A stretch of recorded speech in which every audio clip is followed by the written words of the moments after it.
that's what I'm seeing when I interpret what's happening in the different societies and the roles of the different individuals. And you do see a break from nature, where nature becomes something, instead of something you're part of, something to be conquered. Right. And there's this separation there. And it sets up this perpetual conflict of things that used to be harmonious. Well, and it's like if you're trying to conquer the thing that you also revere and fear, you get real weird about it.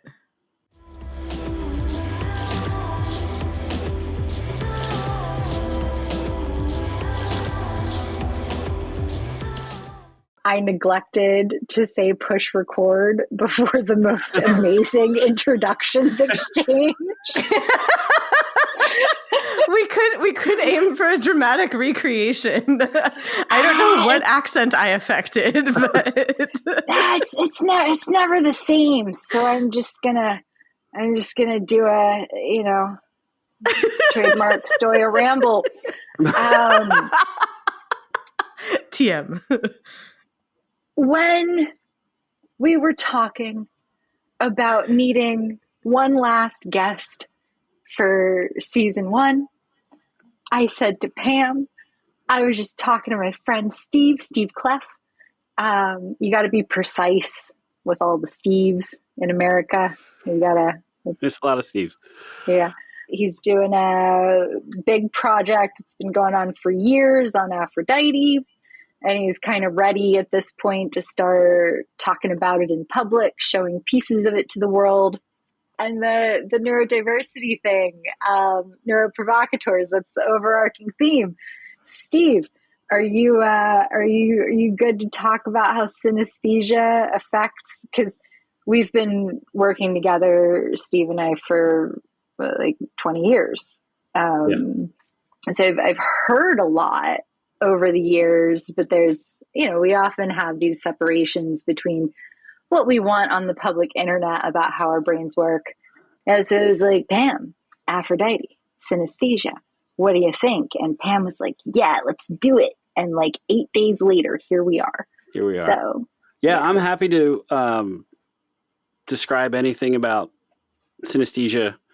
I can't think of anything sensitive or embarrassing about it. So ask anything you want to know about that or the project or anything. And thanks for having me. Awesome. I'm just going to ask Pam, you look so excited. What is your most burning question about Aphrodite? Please, let's have it. I was just like, 2 of my special interests, 1 human. How exciting.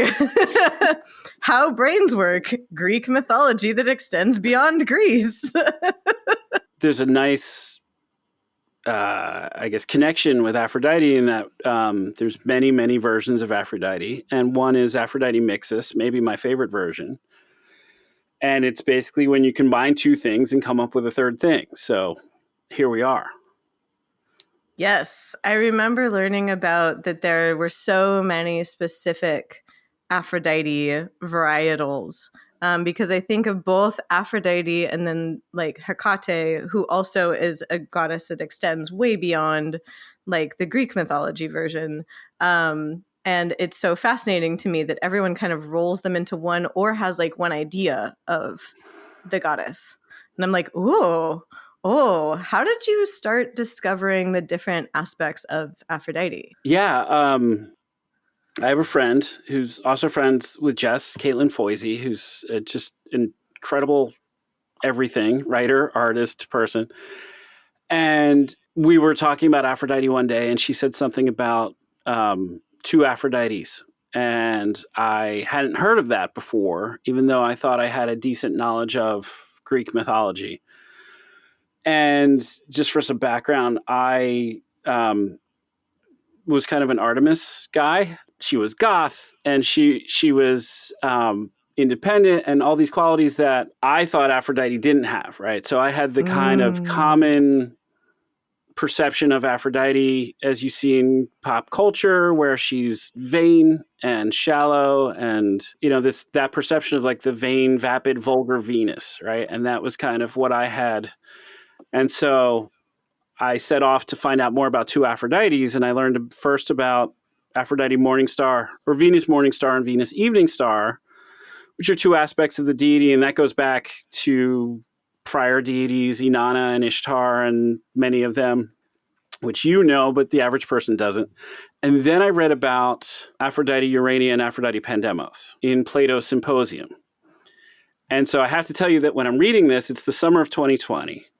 And we've got, it's fun times. And we've got a raging epidemic. We've got a recession. We've got, a very volatile election that is happening, where we don't know the fate of the world. And we had the George Floyd verdict and the subsequent reaction to that verdict, and all that's happening. And, I'm kind of feeling at the time, like, I feel foolish making art. It seems self-indulgent, and it seems like nothing in the face of everything that we need to manage. And so there's a reason why I give you that background. So I'm reading Plato's Symposium, and someone's summary of it, and he talks about two different types of love.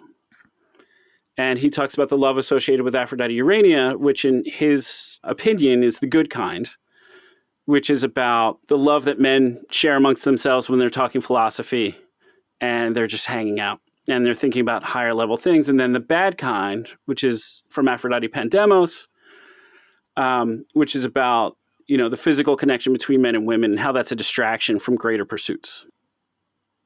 And my first response was like, what an asshole, right? Like, what?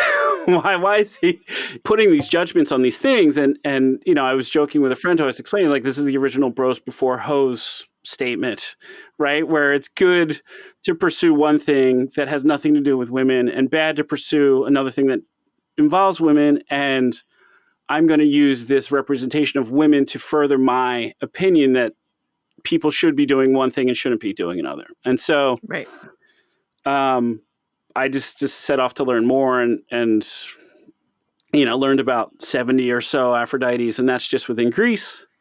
And then all the antecedents going back to the beginnings of civilization and then followed it up through today. So that's how I got started, was being annoyed. But the thing that was interesting was that there was a typo for the person who had summarized this, and they called her Aphrodite Pandemic.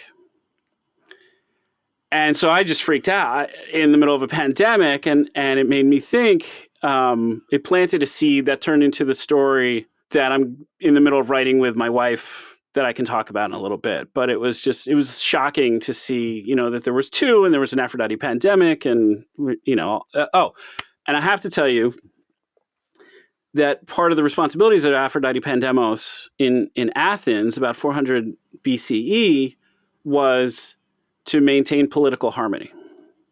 Yes. So we're all tearing each other apart in the middle of a pandemic, and here's this figure whose job it is to achieve harmony amongst divisive groups, and she's incorrectly named as Pandemic.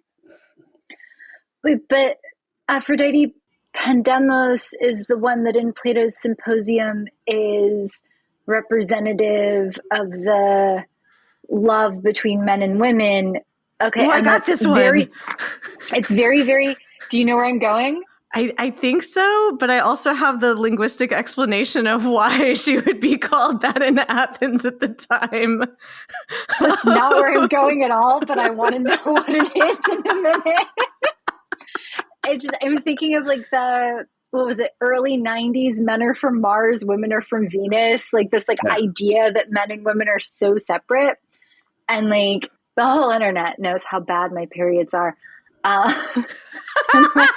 My dude yesterday was like, it's stressful because I don't know what you want me to do to help. And I'm like, well, there's nothing you can do to help. And he's like, oh. And there is a very real, if we're using kind of gender essentialist biological categories, there is something profoundly different about a body that menstruates and a body that doesn't, hasn't, and never will experientially. So that there is like one very visceral gap in experiences, but then it's the Aphrodite who connects these people, who's also the embodiment of helping groups that might not inherently understand each other connect and get along. Do I have that right? That actually does connect to linguistically what it means too, which is amazing. Yes! I was like, nerdy aside, and then back to Steve, because this is really fascinating and what an autocorrect.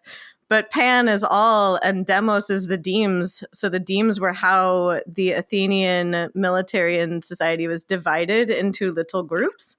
And so that is where democracy, demokratos comes from. You voted by deme and you voted with the kratoi, the little stone guys. So Pan Demos would be all of the demes together. You have to get along. You have to get along with each other to actually make society run. And so you have to have empathy for each other and you have to understand each other and you got to kind of be on board with each other. Otherwise, Athens goes, and so like to say that kind of love is not important is basically Plato being like, but I like to sit around and think with my boys. I just want to sit around and think with my boyfriends. Like, why do you want me to do anything else? When actually, right? Yeah, exactly. Don't judge me for wanting to hang out with my menfolk and write things all day. That is what I want to do. Like, my classics major has finally come in useful. Does anyone know if pandemic shares like certain, in the sense of, oh, this virus is happening to everyone? That's my understanding. Across allness. That is my understanding of the people. So we all share it. Yep. We all share. Did we ever? And did we ever? It's funny because I haven't read the Symposium in a long time and I had forgotten about that. But like there was a lot in Greek culture that very much in some ways revered certain things about the quote feminine, but then also was very dismissive towards the feminine almost in everyday life. Like they were like, what a mystery. We respect it from like over here. Just go do some mysteries on that island so that like our harvest will work out. But like in everyday life, like maybe don't. Right. Right. And you're not allowed to own anything. And it's been fascinating seeing the assumptions I would have as someone who's not steeped in history, learning about history, being dispelled, right? So you would think that having grown up in a civilization where women are subordinate and not allowed to be in positions of power, and certainly in religions, it's surprising to see religions where there are women with prominence, yet are still revered in a society where women are subordinate. I hope that made sense. But I would assume that, if Ishtar was a highly revered, very extremely powerful deity, then the role of women in that society would be not a subordinate, and it was quite the opposite, right? Right. Which is fascinating because then when you were saying about like, oh, like making art during this time, what am I doing? I'm like, oh no, it is art that teaches us these lessons so things can change. It's the shock that it's so well hidden. And so my kind of thesis for the whole thing was that Aphrodite was used as a tool to enforce a patriarchy. Like the version of Aphrodite, like the small kind of like sliver of Aphrodite that we see now in popular culture, do you mean? Or well, that's what I started with initially, and then I found all along the way that, every time I looked at a civilization or society where women were subordinate, those women figures were used to enforce that, right? So Aphrodite was kind of named by the Greeks, but existed as a deity on the island of Cyprus before that as kind of an unnamed deity. And Aphrodite is really the collision of a goddess from the east and this goddess who was on Cyprus. I'm going to talk about the goddess from the east for a second. So in Mesopotamia, where we've got our first written word and some organization of civilization, there was a pantheon of gods and goddesses, and one was a goddess of love and sex and fertility, but also of war and other qualities that later pantheons kind of assigned to male deities. She was just extremely powerful and fascinating. And as civilization kind of migrated a little bit west in Sumeria, we had Inanna, but then she became Ishtar in Sumeria. And then in Phoenicia, which is Syria modern day, she became Astarte. And as people from there kind of mixed with people from Cyprus, that goddess and Astarte kind of combined. And then when the Greeks arrived, she informed what became Aphrodite. So that's just the reason why I tell that history, is because Aphrodite, as we know her, is like at least 6,000 years old and predates the Greeks in a number of different forms. You know, I learned about Mesopotamian maybe grade 5 or something. So as I'm learning and remembering about this, you know, I'm learning that Hammurabi codified laws, and a lot of these laws aren't favorable towards women, right? You can't own property. Men can have affairs, but you can't. Right. There's lots of consequences for people who have abortions. And I'm trying to piece this together as a novice and understand, well, how does this fit with this, you know, very powerful goddess of Ishtar? And I see that Hammurabi said, I'm Inanna's favorite, right? And what I interpret that is that one of the reasons you should believe what I'm saying is because, you know, if you're a woman and you don't like what these rules are, let me put some of the blame onto this deity that you worship, who is also let me take on as a man the audacity to say that I am speaking for Inanna. That is bold.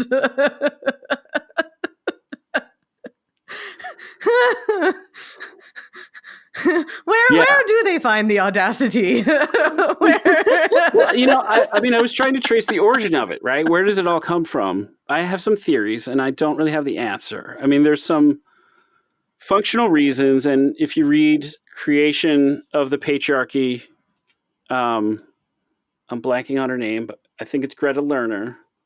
You know, there's some explanation of functional purposes of how a patriarchy started, where your tribe would encounter another tribe and you would battle and you would kill the men and enslave the women because it was easier to manage. Right. You see some functional roots. It's devious, but it's practical, but it's not about audacity. What I have not seen written explicitly, but I've kind of pieced together, is that there was a period in history where women were revered, and the first deities were all goddesses for maybe 36,000 years.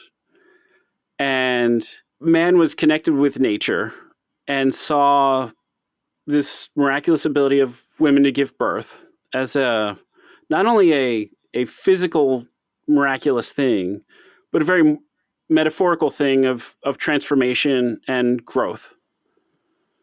And men are wondering, like, and what do I do, right? Why am I special? And you see a creation of things that aren't necessarily inevitable, like kingships and being a priest and being a banker and being a general, and these things that are constructed as functional roles that make them feel special. And so, like I said, I haven't seen like the missing link of how this all fits together, but that's what I'm seeing when I interpret what's happening in the different societies and the roles of the different individuals. And you do see a break from nature, where nature becomes something, instead of something you're part of, something to be conquered. Right. And there's this separation there. And it sets up this perpetual conflict of things that used to be harmonious. Well, and it's like if you're trying to conquer the thing that you also revere and fear, you get real weird about it. It's the garbage can with the pedestal in it in the cases that we have been discussing for the past several minutes. It's specifically women, but as soon as you're looking at a person, sticking them on a pedestal, they're no longer an equal human.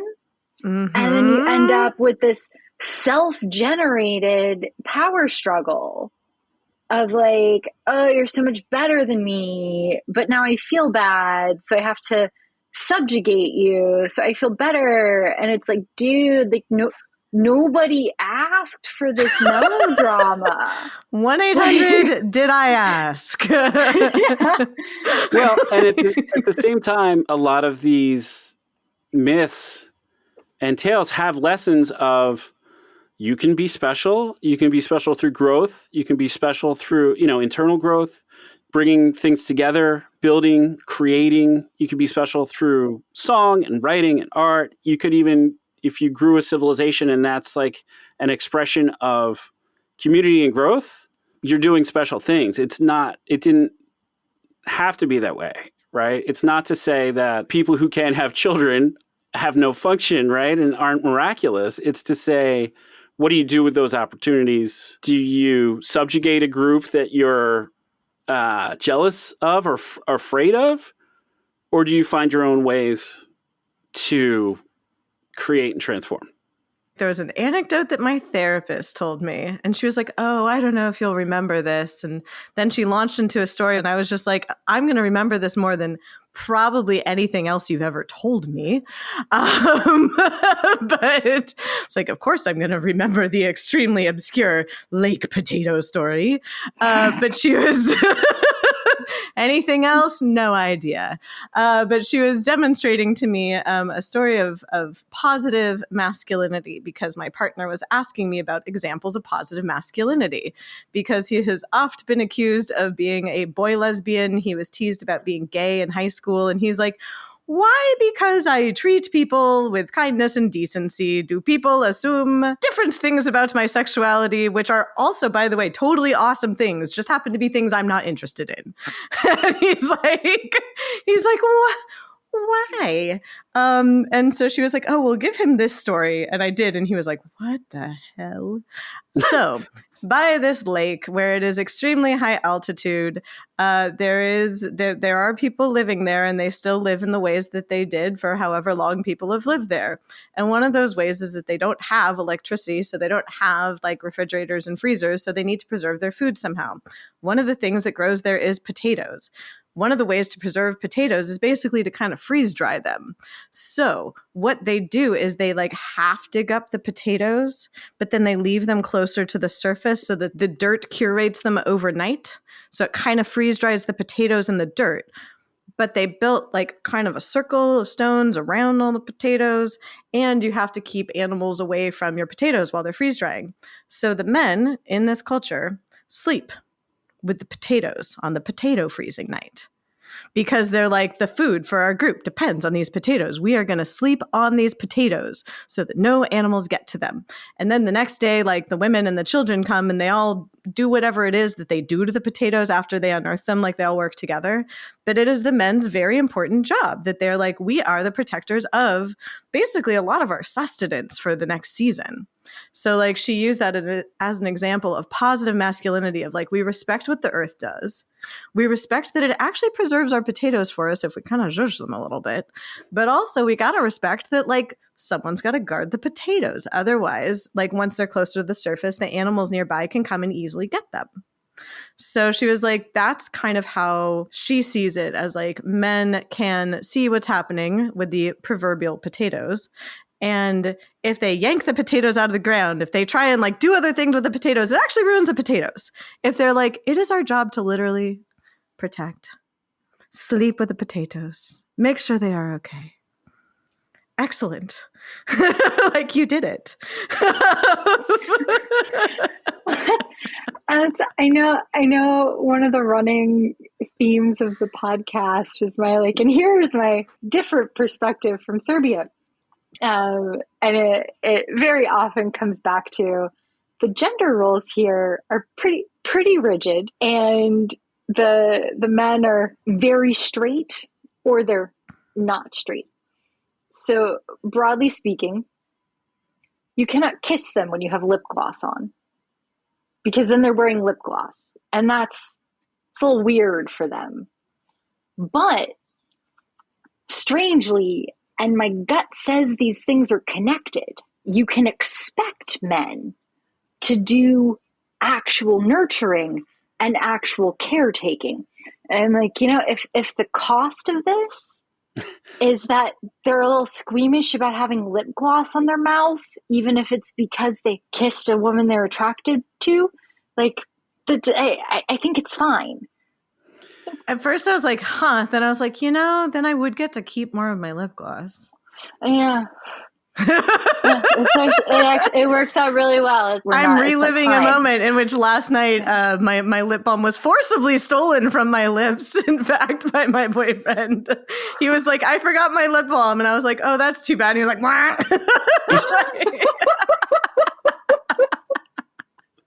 Also, his reaction to my menstrual cycle is to bake increasingly elaborate baked goods to mollify what we call the sad walrus time, which is often followed by the oh no, I'm full of hamsters time. And so he's like, maybe if I bake the right thing, I will offer it as tribute to the sad walrus and the collection of hamsters. And maybe they will be kind to you. And it's like, I'm just going to very sloppily call this like a normal worshipful relationship towards a goddess, as opposed to a deeply pathological one like Hammurabi. Right? He does not speak for the hamsters. This guy seems angry. Let me offer baked goods. All right. I've taken us to Hammurabi. I'm going to pivot. Speaking of other non-pathological relationships to women, be they goddesses or Trish, who's, porous boundary. Kind of a goddess, yeah. I'm really curious what the creative process is between Trish and yourself in this graphic novel that's come out of all the Aphrodite research. Yeah. So Trish is my wife, has been forever. As I was doing the research, I thought, especially in the summer of 2020, wouldn't it be great if we had a modern day Aphrodite to fix everything? What would that look like? What if our pandemic were that everyone was infected with empathy instead of a respiratory virus? How would that play out? So the craft of writing, Trish is a good writer. I've seen her writing, but I'm breaking things down of, this is how the different act structure works. And this is, when we're doing character backstory, let's start with their trauma. And then it's going to tell us about their current behavior and then their fear and just like a lot of the structure and work. And then what should it be and the sensibility. And then the creative ideas are a back and forth. And we'll work on that together. And it's just the coolest thing ever. Like I have always been interested in writing. And when I was listening to podcasts of the husband and wife team who did Westworld, and they were talking about how Joy was pregnant when they were breaking Westworld, and they spent a year just doing that. And I was like, oh my God, that sounds like the perfect life. Like that would be great. They're just working together and doing this for a living. And so I don't know that we'll ever do this for a living. I can't really think about any of that because it gets in the way of the progress of the story. But we get to sample what that life is like in these little moments where we get to work together and plan it out. And so then I will go and I'll write the script and then I'll run it by her, so then she's kind of like an editor, and I'm just always checking with her on things. And, I brought something up the other day. It was just like this little note that I had, and we don't really have these moments often, but she laughed. She's like, that's very male, the way that you did that. And I was like, well, that's why we're talking, right? Like, help me understand. So it's cool. It's, there's times when, you're going to have a different relationship with a creative partner than you have with your life partner. And I just have to do it well. Do you know what I mean? Like, I can't be selfish about my idea, and I can't, it's easy for me, as a man in my society, to be really forceful and kind of bulldoze without knowing it or wanting to do it. And so I'm just like aware of those kinds of things of, be creative in a way that's creatively productive, but always prioritize the respectfulness of the relationship and the interaction, because that's what matters. Even if you never get to move forward with the story. Like, don't piss off Trish because you love her and she deserves your respect. Which is very in the spirit with Pandemos. So I'm like, go on. Yes. Embodying that one as well. I mean, I'm trying, it's not second nature, right? I just was not raised that way. And, certain things are more positively reinforced in my society that contradict that. But I'm just trying to be aware, right? And trying to think about, who do I want to be and how am I not disingenuous when I work on this project? May I ask a question about the sensory experience of working with your wife? Because it sounds like the two of you do have very different sensory processing experiences of the world. Is she also synesthetic or? No. We have a lot in common, but she's not synesthetic. But I would say that we're both visual thinkers. And we have differences too. I'm very much like a systems thinker. Like I need to understand how things operate before I can understand them. And she can just get things, without having to know atomic structure, so we complement each other in some ways, but we do also frequently say the same thing at the same time. And, so it's a mix. That's interesting. Like thinking about what you were saying about like character breakdown and things like that and being a visual thinker, did you find yourself at all like having images come first or colors come first or like the feeling of that and that informing the words or the other way around? It's always colors with me. I mean, everything is, I think in colors, I'm trying to verbalize this. But yes, the colors always come first. For people who don't know me, I should take a quick step back and say, so I have several forms of synesthesia. Synesthesia, if you don't know, means that you've got some senses that are intertwined in a way where they both fire at the same time. One of the more common forms of synesthesia is this color grapheme synesthesia, where if somebody hears a number or a letter, they associate a color with that. So I have that kind. I have chromesthesia, which means when I hear any sound, I see a colorful shape in my mind's eye. But I also see that colorful shape if I smell or taste or touch something. And I associate different emotions with colors. So if somebody feels a certain way, my brain interprets that by playing a little movie of different colors depending on what their mood is. And so, but I think of concepts in colors. And so when I think of stories, I see a little parade of colors, and then I start to think of pictures, and then I think of words. Yes. Can I interrupt for a minute with a very distant nostalgia memory moment? If I recall correctly, so Steve and I met because he needed models to do poses for him to then kind of base watercolors on. You had blue hair at the time, which is why I was like, determined to work with you because you look, I had Liz Bierman blue hair, so it wasn't like dump a bucket of manic panic on your head. Like it had like layers and like, you had like plumage. She was an artist who had no other canvas but people's heads. That's amazing. Yeah. I remember. And then you showed up with lavender hair, and I was like, all right, I have to think about different things to say with these. I felt so bad. I was like, usually you like warn people when your dimensions change, but oh yeah, I should have thought different hair color. Great. No, there's some great paintings that came from that session. Oh my God. Yeah, I mean, I was basically just painting colors at that time. I didn't really have, now I've got this, there's lots of story behind the things that I paint, but then it was just pure emotion and color, which is really fun. I kind of want to get back to that. I started this series like kind of erupted, where it started off as 6 figures and now it's 36.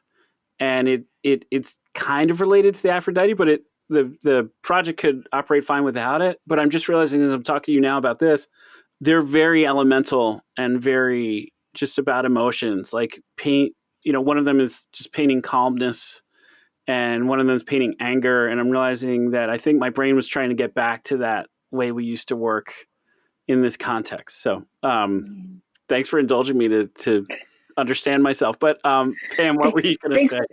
Thanks for sharing all of that. This is, I mean, Pam, I'm looking at you to verify, but this is kind of where the podcast is like, oh, yes, we're doing it right. Exactly. Yeah. I have the color sound emotion smushage in my head. I don't know what the name of that one is, but I was talking about it on the music episode that's when I'm mixing my songs or choosing kind of sound palettes. I know that it's the right one because it's the right color for that song. And like collections of songs end up taking on kind of like complementary colors to one another. And so it's like, it's not necessarily like a consistent sound that's associated with a color. It's almost like it has to strike me and then the color happens. I have a similar thing where the emotion color pairing is different than the sound color pairing. And so I find myself sometimes having to listen to music that doesn't fit, but the instruments trigger the sounds of the color associated with the emotion that I want to paint. That's fascinating. And so I have my painting music, which isn't always my entertainment music, because it's playing the colors in my head when I listen to it that I need to see when I paint to come through that painting. But if I'm just driving around in my car, I might not listen to that.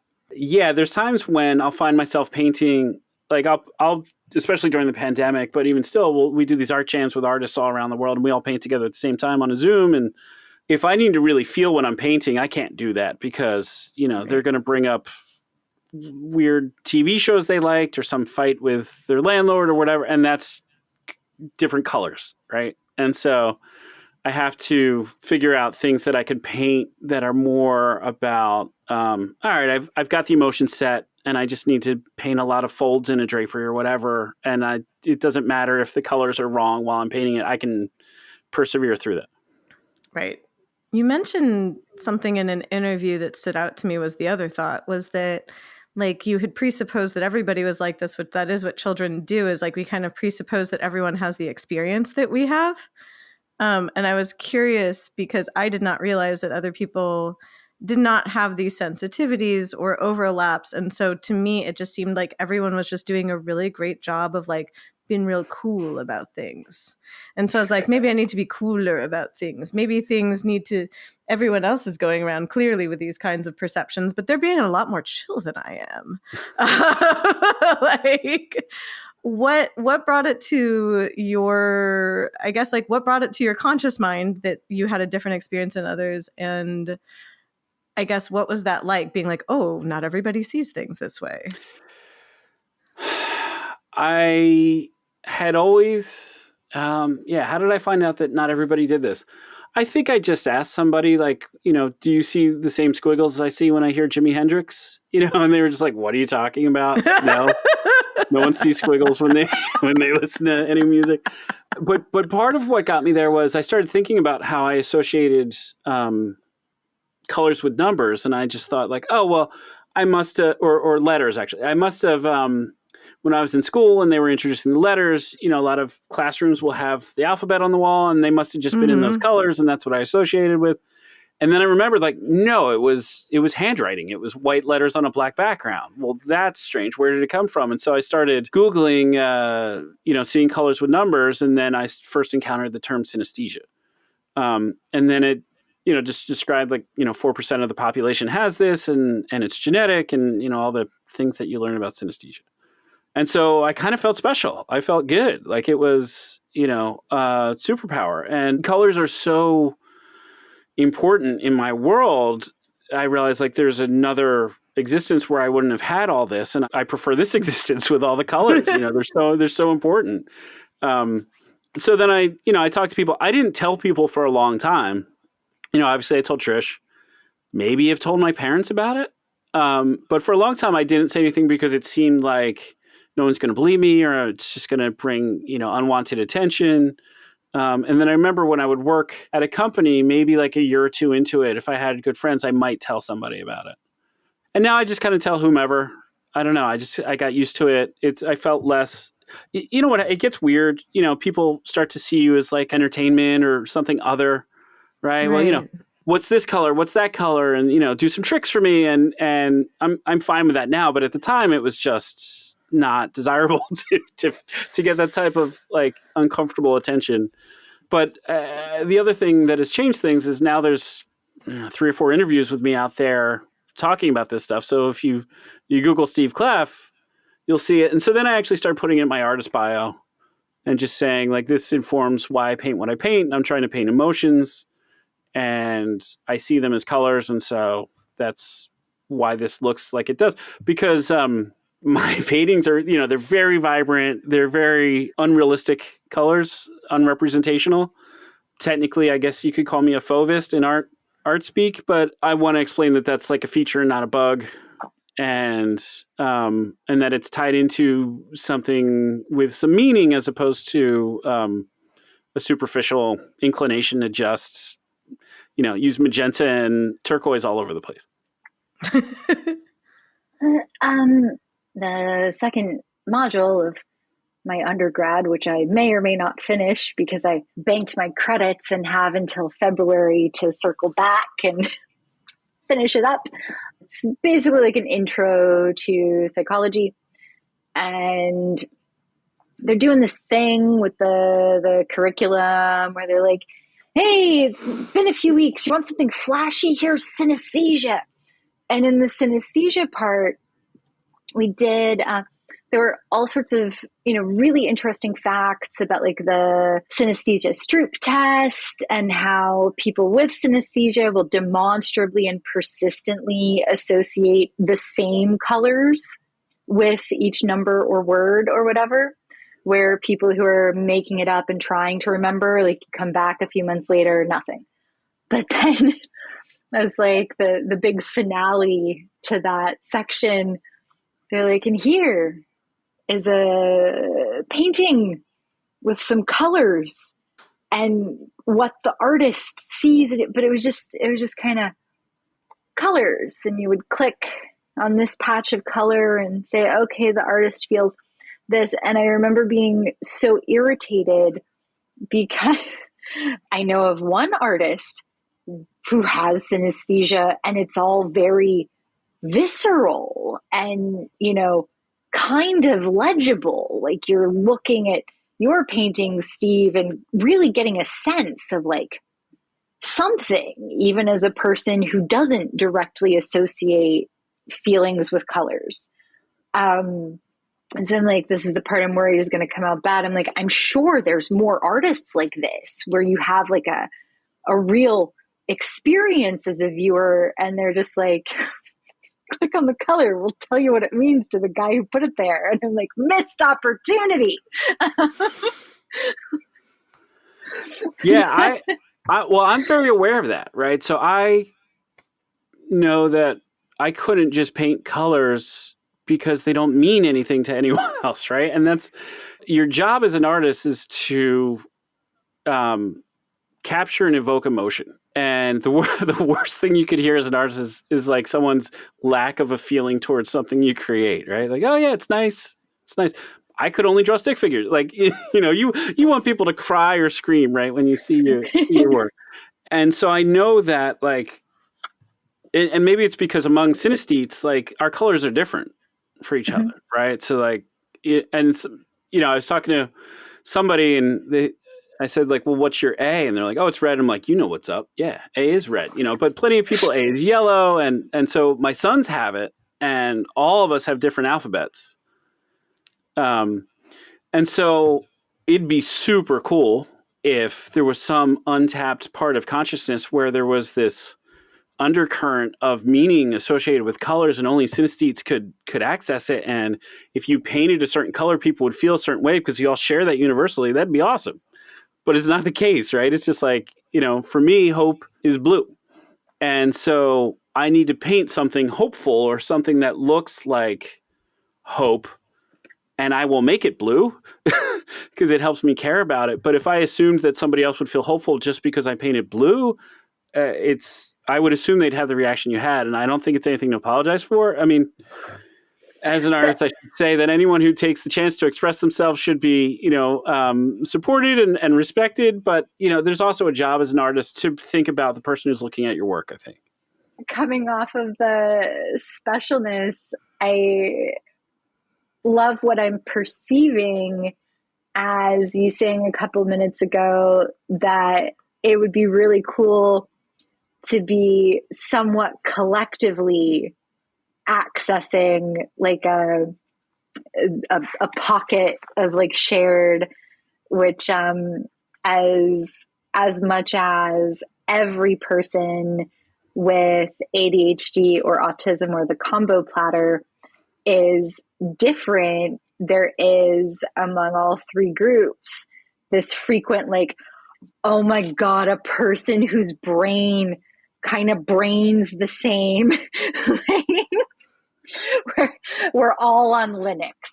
This is great. And sure, you might have different customizations than me, but at least what you said reminded me. I don't know if either of you have read the book The History of Color, which is about like the associations throughout time and different cultures. It's a cross-cultural and art history reference of the signifiers of different colors. So I think it's just the 7 basic ones. But it's really interesting thinking about why a synesthete might associate potentially a color with a specific word, emotion. Like when you said the thing about like the color of A, I was like, oh, I wonder if 7s are aggressive to him as well. Like 7s are just real aggro. I don't know why. But like No, 7s are chill for me. 7s are wow. Anytime I see a 7, I'm like, oof. No, they're kind of it's this weird thing where 7s are mostly blue, but there's some green, and it's somehow it's this like sarcasm to it. It doesn't. Yeah. It's nice to talk to somebody who understands. Like sevens have an edge, whereas like 2s and 8s, I'm just like, oh, hi. But like 7s are just like really aggressive to me. Yeah. I'm so curious also, like I would love to know the music that you listen to potentially when crafting some of the paintings that I've seen, because I'm curious what they sound like to you, because they have a certain sound to me, much like when I am crafting something. That's why I've even designed my room a certain way to evoke the feelings that I like to evoke. I'm like, oh, that would be really interesting to like almost like reverse engineer the experience. When we had the Aphrodite mixes, my brain went mixtape, but it wasn't really the time in the conversation to ask for that. But is there, to piggyback, there an Aphrodite mixtape? Yes, it's interesting. The Aphrodite Pandemic playlist is more about the lyrics and the people who are singing it. And then there's an Aphrodite playlist, which is slightly different. But again, it's really not about how it sounds. It's just saying, it's bringing certain artists who have an energy that I think fits, and certain lyrics. There was a crossover. There's an artist named Ella Minus, who I think is Colombian, but the music fits and the lyrics fit. And it's not often that I find that. I'm sure there's lots of those out there, but it would require a lot of hunting to find that stuff. I would love for somebody's algorithm to start feeding me these things, but they're making matches based on like music structure and instruments and things like that, and not so much like Steve Synesthetic spectrum overlaid with meaning. But I listen to a lot of electronica, which is a mix. Like sometimes it can be meaningful and sometimes it's not. And, it serves a different purpose, but the instruments really trigger a lot of the violets and turquoises and magentas that I need in what I do. Yes. And a lot of the music where the lyrics fit what I'm talking about just like shows up as like yellow and black, and I'm not going to paint to that. So I have to figure out, how it all fits. The band Tool is actually pretty perfect. The music evokes colors. In fact, Tool's my favorite band now, and there was a time where I thought Tool was okay, and I wound up with a ticket to their 2001 Lateralis tour. And I was like, oh yeah, I like Tool, and the music's good, and they have some bass. And I hadn't really heard the album that had come out because I was in Hawaii and I was disconnected from the world, or I would have liked them. But I go there and the show looks like my brain. It's all magenta and violet and turquoise. They have these performance artists whose name I can never remember coming out and walking around and doing amazing things. My now friend Chet Zar's animations are playing up. I mean, it looked inside my head. It was like one of the craziest experiences I ever had. And then I went and listened to the lyrics, and they're informed by, Jung and philosophy and psychology, and there's astrology in there. And it's just, I was like, oh, this has everything. And so I listened to Lateralis every day for 10 years. This completely tracks. Yeah. I've often wondered if the people that Maynard works with are synesthetic for that reason, especially some of like the album art that I think it's Alex Gray has done. Alex Gray's some of the art. Well, I know Chet's synesthetic, but he's synesthetic in an interesting way where he is lexical gas stream. I forget what it's called, but he has a taste when he hears a certain word. Wow. Yeah. Which is fun. And if you don't know Chet, he is... what you may not know is like he's the nicest guy in the world, but he's also like a legendary dark artist. He's like maybe the most prominent dark artist around today. And so his synesthesia doesn't really factor into his art that much because he's got he's not painting food. He taps into a subconscious of struggles of the psyche and a lot of embracing the darkness and understanding people's fears and but also the sympathy that he has towards monsters. So he's an interesting guy. I just don't know if they do for Chet. I know it's, I mean, I can ask him, but so it's like words have taste, but words have taste. I don't know if feelings have taste. Like so like I said, I have like 5 or 6 different kinds, and a lot of people they may only have color grapheme, or they might have the kind where some people see days of the week as physical shape. Mm-hmm. And so not everybody has multiple kinds. So I don't know if Chet's like taste is like his color. I want to, if I'm in a position someday, curate a show with a bunch of synesthetes. I know a lot of them. Kelly McKernan's an artist who has very vibrant colors and is an artist, Alison Summer. There's a bunch of them out there. I'm forgetting people now, and I feel bad that I forget them, but they translate it in different ways. And then I recently discovered, I forget what I was looking at yesterday, that apparently Billie Eilish and Beyonce and Olivia Rodrigo all have the same kind that we have, where they see colors when they hear sounds. I was just going to bring that up, that Billie Eilish has spoken about it in an interview, that she produces her music primarily with her brother Phineas. And it's fascinating to me because when I first heard her music, I really connected with it, and I couldn't figure out exactly why, but like it felt so correct. And even though I would say lyrically, sometimes I relate and sometimes I don't, there's the texture of the sound and the way that she sings, like definitely is very vivid to me. And then the way that then I saw used color in her art made so much sense to me. I was like, oh yeah, okay, this tracks. And then when she mentioned being synesthetic, I was like, oh, okay, yes, correct. It all makes sense. You know what's interesting? So yeah, I get a lot of vivid imagery when I hear her music. And actually, I started the Aphrodite Pandemos playlist with a lot of songs from her 2019 album. I don't know, where do we all go when we're sleeping? When we all fall asleep, where do we go? There we go. Thank you. And but I just see a lot of like blacks and silver and pink. Like I have not yet found the painting project that would fit with the colors that I see when I listen to her music, or at least that album. Some of her other stuff more recently is like brighter. One of the things I was excited about with that album was that it visually, chromatically, it was very dark with lots of slivers of light. And I was like, oh, this is great. And then it seemed like, I don't know, she worked through some things and got happier, and it was different colors. I don't know what's going on there, but that album feels black, white, and you know? Turquoise. Like to me, it looks black, white, and turquoise. Like hearing it, I wish. You're like, I wish I saw the turquoise in there. Yeah, that'd be great. Very convenient. Yeah, I'm just like, there's slivers of light in there, whereas like I do really like her earlier work does feel like softer colors, whereas that one feels like really bold. Whereas like I remember the first time I heard Ocean Eyes, I was just like, it's interesting that she's singing about like an ocean, but that song is very like mauve and lavender, and like it's not blue to me. And so it was interesting to contrast with the lyrics, but like then seeing like her later work, and I'm curious now if Phineas is also synesthetic, because he does the production work with her. He does all those layers.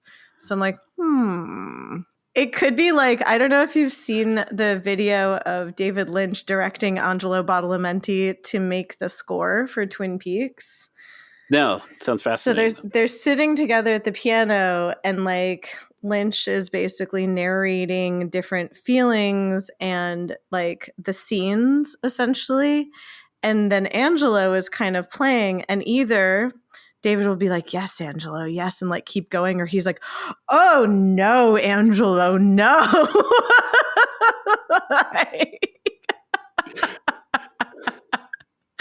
Well, there's emotions being evoked, so that's good. Yes.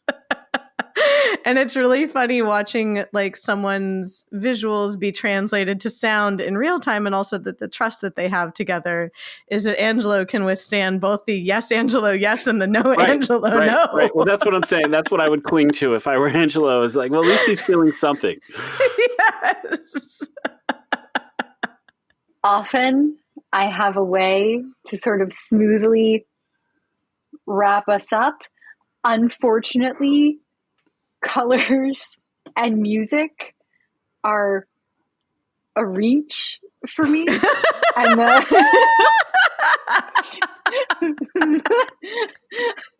overlap and entwinement of them, it's just, I'm like, you're like,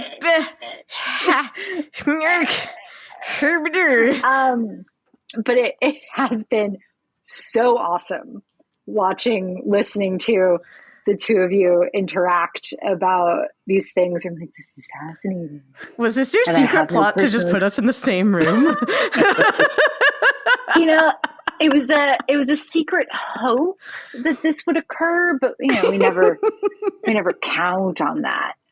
I mean, I feel like what you're tying together in talking about synesthesia and about the different forms of Aphrodite and the thesis of your project is kind of the thesis of the podcast, of like bringing awareness to diversity and thus empathy to other people's experience, where you're like, oh, like I might share part of this experience with someone, but if I don't, I can be fascinated by it. I can be interested in it, even if it's not my experience. I can be like, oh, what's that like for you? Without judgment, just more of a curiosity. So you embodied the ethos of the podcast. Well, I'm glad. Yeah, I mean, I have no idea if anything I would have to say is interesting. I did hope and do hope that people will try and learn more about Aphrodite. There's so much that I didn't have time to cover. And so I hope people are interested and learn more about her, whether it's there's a great book called Venus and Aphrodite, A Biography of Desire by Bettany Hughes, which, you know, if you do one thing, read that book. There's also, she's got a handy hour-long video, which basically tells you what's in the book, if you want to do it that way. And if anyone wants to join my free, for the most part, Patreon to see somebody struggle writing a book for another 6 to 12 months, hopefully is all it'll be, they can do that.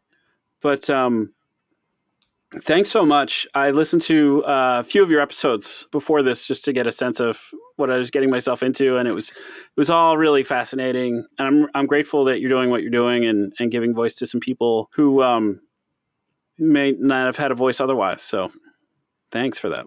Thank you. Thank you so much for spending this time with us. It was very generous of you, and I'm very excited that Jess is like, now I will put my special interest people together and record it.